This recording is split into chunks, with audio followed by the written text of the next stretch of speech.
कबीरदास जी के साखी एवं पद के 7वें दोहे को यहाँ समझेंगे। इस पाठ के पिछले वीडियोस को अगर आप लोगों ने नहीं देखा है तो उसका लिंक मैंने डिस्क्रिप्शन में दे दिया है। 7वां दोहा है, सबय रसायन मय किया, हरि रस सम नहीं कोई, रंचक घट में संचरय, तो सब तन कंचन होई। सबसे पहले बच्चों इस दोहे के कठिन शब्दों के अर्थ को देखेंगे। सबय का अर्थ है सभी, सभी प्रकार के, और रसायन का अर्थ है रसायन, औषधियां, किंतु यह इसका शाब्दिक अर्थ है। यहां पर इस दोहे में इसका अर्थ है सभी प्रकार के भौतिक सुखों की बात, सुखों के साधन की बात कबीर कर रहे हैं। हरि रस का अर्थ है ईश्वर के प्रेम से या ईश्वर की भक्ति से जो आनंद प्राप्त होता है, जिस आनंद की अनुभूति होती है, उसे यहाँ हरि रस कहा गया है। रंचक का अर्थ है रंच मात्र, जरा सा, बहुत थोड़ा सा। घट का अर्थ है शरीर। संचरय अर्थात प्रवेश करना या संचार करना। कंचन का अर्थ है सोना। अब आइए इस दोहे के अर्थ को समझते हैं।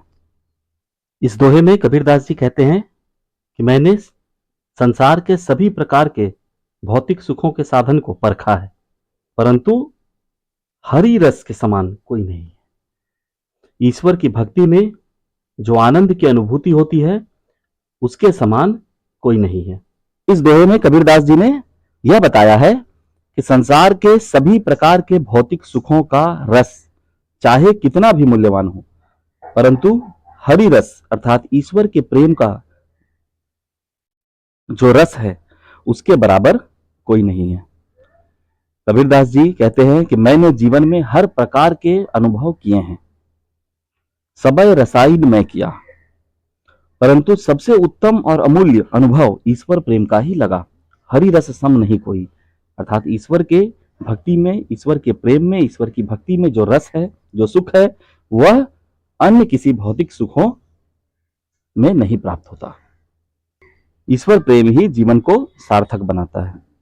आगे कबीरदास जी कहते हैं, रंचक घट में संचरय, अर्थात रंचक थोड़ा सा भी, घट में अर्थात शरीर में थोड़ा सा भी ईश्वर के प्रति जो प्रेम है, ईश्वर की जो भक्ति है, ईश्वर के प्रति जो भक्ति का भाव है, वह थोड़ा सा भी अगर शरीर में संचरय, संचार कर जाता है, प्रवेश कर जाता है, तो सब तन कंचन होई, तो शरीर सोने के जैसा हो जाता है। अर्थात ईश्वर की भक्ति से शरीर पवित्र और दिव्य बन जाता है। तो कबीरदास जी यहाँ पर ईश्वर भक्ति के महत्व पर प्रकाश डाल रहे हैं।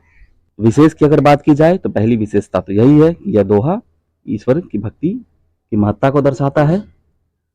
कबीर ने भौतिक पदार्थों की तुलना में, भौतिक सुखों की तुलना में आध्यात्मिक प्रेम को श्रेष्ठ माना है।